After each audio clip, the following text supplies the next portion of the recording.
Hey everyone, it's Evangeline here at eTrailer, and today we have the Yakima LongHaul hanging bike rack. We'll take a look at how it fits our 2023 Fleetwood Discovery Motorhome.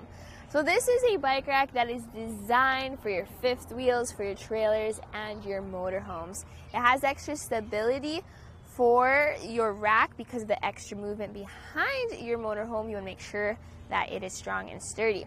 There are some downsides to this hanging rack though, like how with our specific motorhome here, the hitch is a little close to the bumper, meaning if you have mountain bikes, you may have to put them further away so they don't make contact with your motorhome, and you do have limited clearance. So we will take measurements so you can see if it will work with your bike.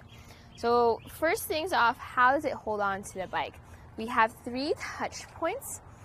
1 and 2 are going to be up top, holding down the bike's frame, and then the third is going to be for this down for your seat post tube, and then that's going to be working as your anti-rattle. So that way, if you shake the bike around, this adds that extra security for the bike. When you have multiple bikes, you want to make sure that they are all close together. I do recommend using extra straps though for your front wheels, that way they don't swing around as you drive around. So we'll take off these straps.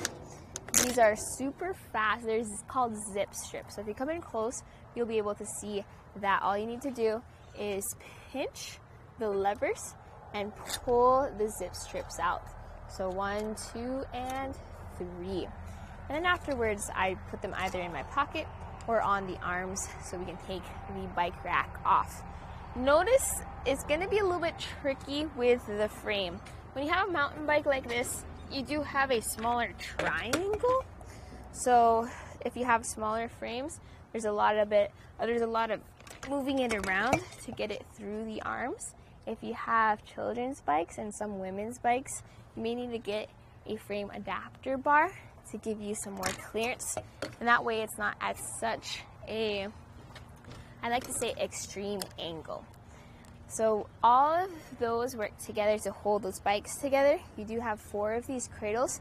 You can notice how there's little grooves in the cradles for your brake lines, and you also have these rubber pads in the cradles just to prevent those scuffs and scratches and also give more strength. There's a rubber pad on the zip strip as well.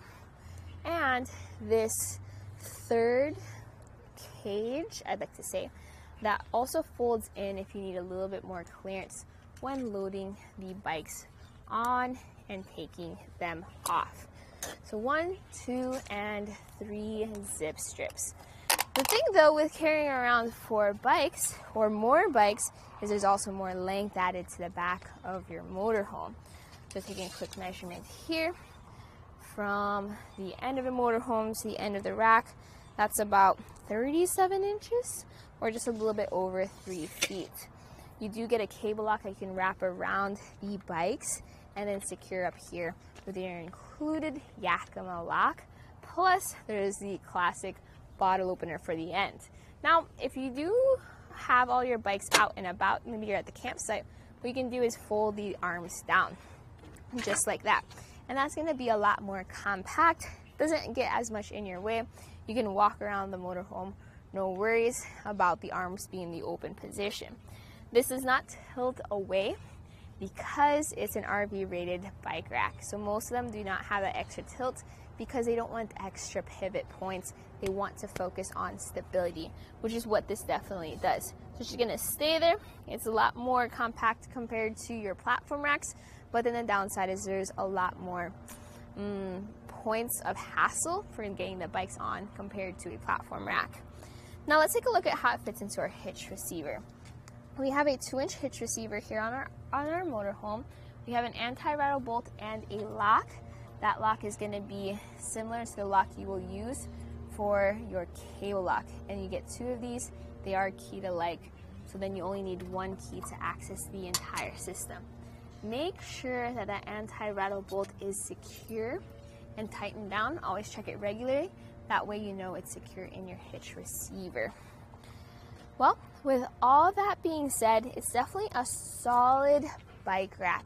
If you want to carry around more bikes and you don't mind them swinging into each other, this is a really good option for those motorhomes. You will see a lot of bike racks, even similar bike racks from Yakima. So always double check that they are motorhome or RV rated, because then you are good to go driving down with your longer vehicle and the more movement behind you. Now with those longer handlebars though, we did see how close it came to the back of our motorhome, which could be an issue, and hopefully this video showed you, if you are able, move it further out on the cradles or put the road bike up close where you're not as worried with those longer handlebars. You also have other options like platform racks available for your vehicle. Check out something like the Swagman E-Spec. If you have heavier bikes, that's a good option. This is limited to 37.5 pounds per bike. So heavy e-bikes, probably not going to be the best fit.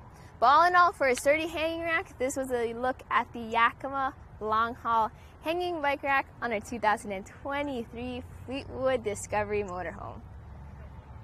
Now we're going to go ahead and take it on our test course. First we'll start with the slaloms. This is going to show the side-to-side action. It's kind of going to mimic the movements that you'll see whenever you're driving down the road normally.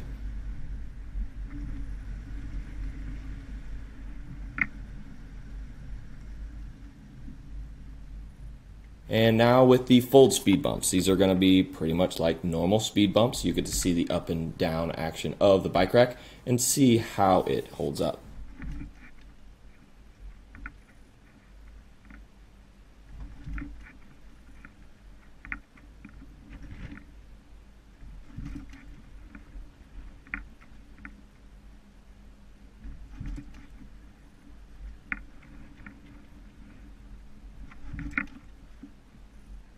Now we'll have the alternating speed bumps. This is going to be more so like the uneven roads and some of that uneven terrain you might be traveling on.